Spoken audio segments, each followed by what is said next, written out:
শূন্য না, অনেক কাজ হচ্ছে অ্যাকচুয়ালি। আপনার অনেক চলচ্চিত্র হচ্ছে, অনেকেই ভালো ভালো কাজ করছে।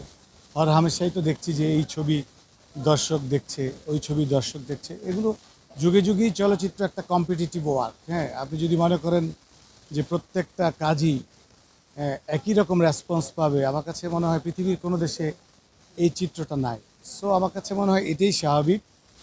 মেধাবী লোকরা তার মেধা দিয়ে জনগণকে উদ্বুদ্ধ করবে, হলমুখী করবে। আবার এই মার্জে অনেক লোক সাথে থাকবে।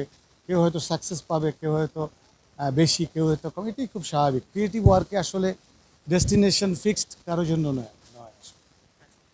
আবার কি ফল উৎসবের বিষয় আসছে, যেহেতু ফল উৎসব অবশ্যই এখানে পছন্দের অনেকের ভিন্ন ভিন্ন পছন্দের ফল থাকতে পারে, আপনার পছন্দ কি? আমি তো এখনো ফল এনজয় করি নাই, মাত্র লাঞ্চ করলাম, তো ফল খাবো। আমাদের বাংলাদেশ আসলে ষড়ঋতুর দেশ, এখানে মৌসুমি ফল প্রচুর অ্যাভেলেবেল থাকে।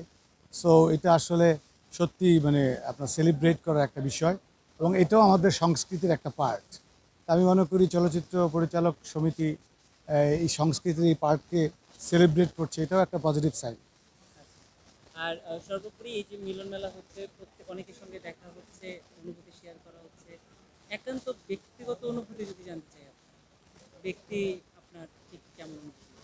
না, ব্যক্তিগত অনুভূতি হচ্ছে এটা সত্যি ভালো লাগার অনুভূতি যে একটা ধরেন সবাই মিলে ক্রিয়েটিভ লোকজন যারা আসলে পথ প্রদর্শক, চলচ্চিত্র নিয়ে যারা জনগণকে সবসময় উদ্বুদ্ধ করে, জনসচেতনতা ক্রিয়েট করে, মানবিকতা ক্রিয়েট করে। হ্যাঁ, একটি একটি আশার কথা বলে কিংবা অন্যায়ের প্রতিবাদ করে, সেই লোকগুলি যখন একসাথে হয়, এবং সেটা একটা সত্যি একটা পজিটিভ দিক।